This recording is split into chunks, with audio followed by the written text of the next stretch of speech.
বেনাপোল বন্দরে দীর্ঘদিন ৭৯টি পদ শূন্য থাকায় জনবল সংকটে ব্যাহত হচ্ছে আমদানি রপ্তানি কার্যক্রম। এ বিষয়ে বিস্তারিত জানাতে সেখানে আছেন সহকর্মী আজিজুল হক। সরাসরি যাব তার কাছে।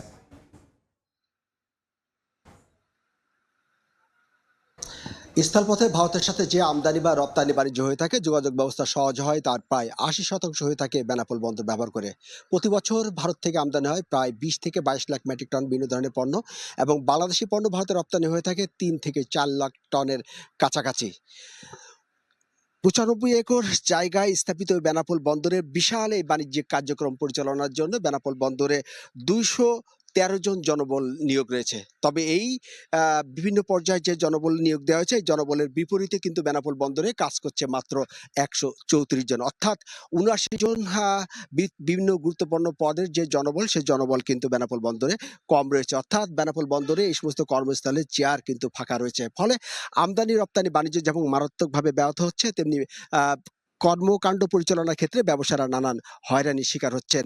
যে তথ্যটা আমরা পেয়েছি, বেনাপোল স্থলবন্দর মূলত ১৯৭৮ সালে কিন্তু বাংলাদেশ ওয়ারহাউস কর্পোরেশনের অধীনে শুল্ক স্টেশন হিসাবে কিন্তু যাত্রা শুরু করে।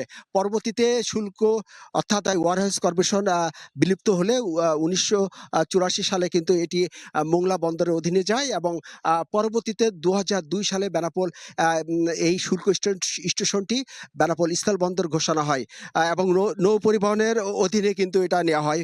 পরবর্তীতে কিন্তু বেনাপোল বন্দরের চাহিদা বাড়লে কিন্তু আমদানি এবং রপ্তানি বাণিজ্য বাড়তে থাকে। ২০০২ সালের পরিসংখ্যান যদি বলি, বেনাপোল বন্দর দিয়ে আমদানি পরিমাণ ছিল প্রতি বছরে ১৫ থেকে ১৬ লাখ মেট্রিক টন, এবং রপ্তানি পরিমাণ ছিল ১.৫ থেকে ২ লাখ। তবে বর্তমানে আমদানি এবং রপ্তানি পরিমাণ প্রায় ৩০% বেড়েছে। তবে চাহিদা মূলত কিন্তু জনবল বাড়েনি। তো এই ছিল বেনাপোল স্থলবন্দরে, যে আমদানি রপ্তানি চাহিদা বাড়লেও কিন্তু বেনাপোল বন্দরের যে জনবল ঘাটতির কারণে বাণিজ্য ব্যাহত হচ্ছে, তার সর্বশেষ। বেনাপোল স্থলবন্দর থেকে সহকর্মী আজিজুল হক।